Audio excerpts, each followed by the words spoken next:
Hi everybody, it's John back here again with a model company overview. This one is about a company that's not an awful lot heard about it. They're a company that I've certainly never heard of before I came across this company and started doing these overviews and to bring companies to light to the community and the southern community. It's interesting, what some of these companies offer. But this company is probably going to be a very limited appeal on the video. I can't see it lasting more than about 5 minutes. The company we're looking at today is a company called AIM Fan Model. And the interesting thing about AIM Fan Model is that they're based in the Ukraine and they were founded in 2012. But they only have a very small, limited range of models comprising mainly of motorcycles in 1/35 scale, but they do also have this this sort of one-off cuckoo in the nest, if you like, of a 72nd scale German seaplane. Now, there's not an awful lot to mention about the company other than their range being a little pricey. The Heinkel HE60, which you've just seen an image of, costs about 25 to 30 quid, and the motorbikes that are on offer, the 35th scale motorbikes, they range between 16 and 28 pound, but there are only 6 different models in the motorbike range, and they're basically the single motorcycle or their motorbike and sidecar equivalent. There's not a huge amount in their range, and 35th scale motorbikes, I still think maybe 25 odd quid is still quite pricey for a motorcycle, but they are 35th scale and they're not bad. The molds are, well, the molds are okay.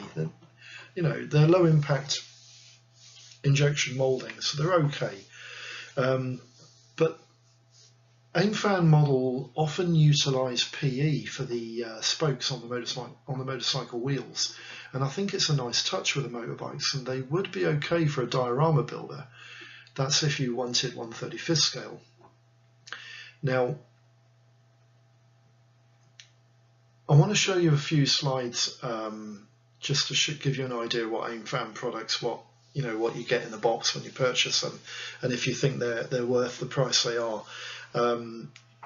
Basically, you're looking at some sprues for the HE60 C or D German seaplane in 72nd scale, and then you get the sprues for the motorbikes, which is quite nice, and then you get some images actually of the plans. I think the plans on these kits are a little bit vague here and there. I mean, if you're used to building these types of kits, I think it'll probably be okay. That I can't see them being an issue. But to somebody like me who's never seen them before, I think some of the parts are a bit vague about where some of the parts are located. But there is a parts plan there, which is quite nice. I'm always a fan of those. So the plans are probably okay, really. But I think they're like going back to some of the older plans that you used to get with some of the kits from, say, the early 60s and late 60s, where the plans are a bit vague and a bit difficult to follow here and there. But the finished products are actually quite nice. It's a shame I didn't have an image of the Heinkel HE160. I would have liked to have had an image of that, but unfortunately I haven't got one, which is a shame. But you can't have everything, can you? It's a real shame that I can't get an image of that particular aircraft because it looks half decent. The sprues look half decent as well, and the finished product, the motorcycles, I think they're not bad. For 35th scale, they could have been better. I think companies like Tamiya or maybe companies like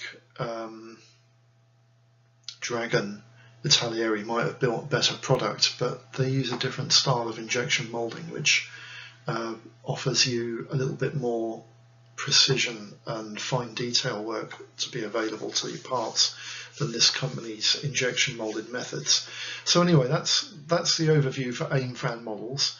If you have any questions or queries or some information about the company, just pop it in the comments, and if there's any questions, I'll try and get back to you as soon as possible.